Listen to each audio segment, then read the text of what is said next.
Hi ನಮಸ್ತೆ ಎಲ್ಲರಿಗೂ welcome back to my YouTube channel. ನಾನಿವತ್ತು ದಮ್ ವಾಂಗಿಬಾತ್ನ ಮಾಡೋಣ ಅಂತ ಅನ್ಕೊತಾ ಇದ್ದೀನಿ. ಇದು ಡಿಫ್ರೆಂಟಾಗಿರುತ್ತೆ.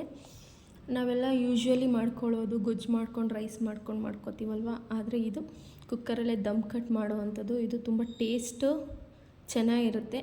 ಆ ಗೊಜ್ಜು ಮಾಡ್ಕೊಳ್ಳೋದಕ್ಕಿಂತ ಈ ಟೇಸ್ಟ್ ಡಿಫ್ರೆಂಟಾಗಿರುತ್ತೆ ಮತ್ತು ಈಸಿ ಕೂಡ, ಬೇಗನೂ ಮಾಡ್ಕೋಬಹುದು.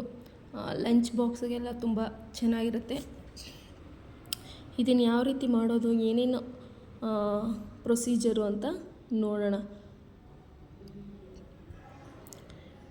ಒಂದು ಕುಕ್ಕರ್ನ ಇಟ್ಕೊಂಡು ಅದಕ್ಕೆ ಒಂದು 4 ಟೇಬಲ್ ಸ್ಪೂನ್ ಎಣ್ಣೆನ ಹಾಕ್ಕೊಂಡು ಸಾಸಿವೆ, ಕರಿಬೇವು, ಒಣಮೆಣಸಿನ್ಕಾಯಿ, ಜಜ್ಜಿಟ್ಕೊಂಡಿರೋಂಥ ಬೆಳ್ಳುಳ್ಳಿ ಇದಿಷ್ಟನ್ನು ಹಾಕ್ಕೊಂಡು 1 ನಿಮಿಷ ಫ್ರೈ ಮಾಡ್ಕೊಳ್ಳಿ. ಅದಾದಮೇಲೆ ಹಸಿ ಬಟಾಣಿ, 2 ಟೊಮ್ಯಾಟೊ ಸಣ್ಣದಾಗಿ ಹೆಚ್ಚಿರೋ ಅಂಥದ್ದು, ಇದನ್ನು ಹಾಕ್ಕೊಂಡು ಟೊಮೆಟೊ ಸಾಫ್ಟ್ ಆಗೋ ತನಕ ಇದನ್ನು ಫ್ರೈ ಮಾಡ್ಕೋಬೇಕಾಗುತ್ತೆ.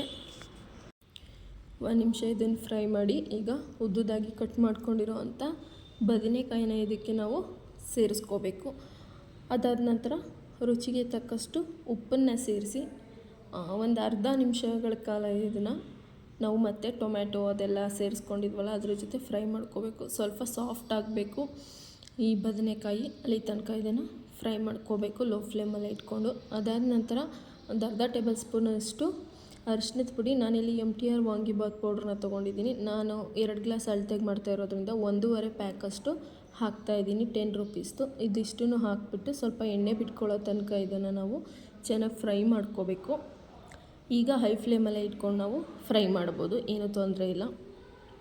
ಇದನ್ನು ಫ್ರೈ ಮಾಡಾದಮೇಲೆ ಇದಕ್ಕೆ ಒಂದು ಅರ್ಧ ಕಪ್ ಆಗುವಷ್ಟು ತೆಂಗಿನ ತುರಿ, ಅದಾದ ನಂತರ ಹುಣ್ಸೆಹಣ್ಣು ರಸನ, ಇದಕ್ಕೆ ಒಂದು ನಿಂಬೆಹಣ್ಣು ಗಾತ್ರದ ಹುಣ್ಸೆಹಣ್ಣನ್ನ ನೆನೆಸಿಟ್ಕೊಂಡಿದ್ದೆ, ಅದನ್ನು ಚೆನ್ನಾಗಿ ಕಲಿಸ್ಕೊಂಡು ಆ ರಸನ ಇದ್ರ ಜೊತೆ ಸೇರಿಸ್ಕೊತಾ ಇದ್ದೀನಿ. ಈ ರಸ ತೆಂಗಿನಕಾಯಿ ಎಲ್ಲ ಚೆನ್ನಾಗಿ ಮಿಕ್ಸ್ ಆಗೋ ಥರ ಒಂದು ಸಲ ಮಿಕ್ಸ್ನ ಮಾಡಿಬಿಟ್ಟು ನಾವು ಎಷ್ಟು ಅಕ್ಕಿನ ತೊಗೊಂಡಿರ್ತೀವೋ ಅದು 2ರಷ್ಟು ನೀರನ್ನು ಇದಕ್ಕೆ ನಾವು ಸೇರಿಸ್ಕೋಬೇಕಾಗುತ್ತೆ.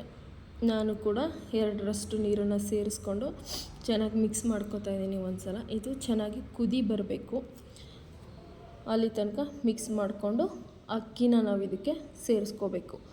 ನೀರೆಲ್ಲ ಚೆನ್ನಾಗಿ ಕಾದ ಮೇಲೆ ಅಕ್ಕಿನ ಸೇರಿಸ್ಕೋಬೇಕು. ಸೇರಿಸ್ಕೊಂಡು ಒಂದು 2 ನಿಮಿಷ ಓಪನ್ ಲಿಡ್ಡಲ್ಲೇ ಕುದಿಸ್ಬಿಟ್ಟು ಇದನ್ನು ನಾವು ಲಿಡ್ನ ಕ್ಲೋಸ್ ಮಾಡ್ಕೋಬೇಕಾಗುತ್ತೆ. 1 ವಿಷಲ್ ಬರ್ಸ್ಕೊಂಡ್ರೆ ಸಾಕು, ಯಾಕಂದರೆ 2 ನಿಮಿಷ ಆಲ್ರೆಡಿ ಕುದಿಸ್ಕೊಂಡಿರ್ತೀವಿ. 1 ವಿಷಲ್ ಬರ್ಸ್ಕೊಂಡ್ರೆ ರೆಡಿ ಆಗುತ್ತೆ ನಮ್ಮ ದಮ್ ವಾಂಗಿಬಾತು. ಬಿಸಿ ಬಿಸಿಯಾಗಿ ತಿಂತಾಯಿದ್ರೆ ತುಂಬ ಚೆನ್ನಾಗಿರುತ್ತೆ. ಇದಕ್ಕೆ ಸೈಡ್ಗೆ ನೀರು ಚಟ್ನಿ ಅಥವಾ ಮೊಸರು ಗೊಜ್ಜನ್ನ ಮಾಡಿಕೊಂಡು ತಿನ್ಬೋದು, ತುಂಬ ಚೆನ್ನಾಗಿರುತ್ತೆ.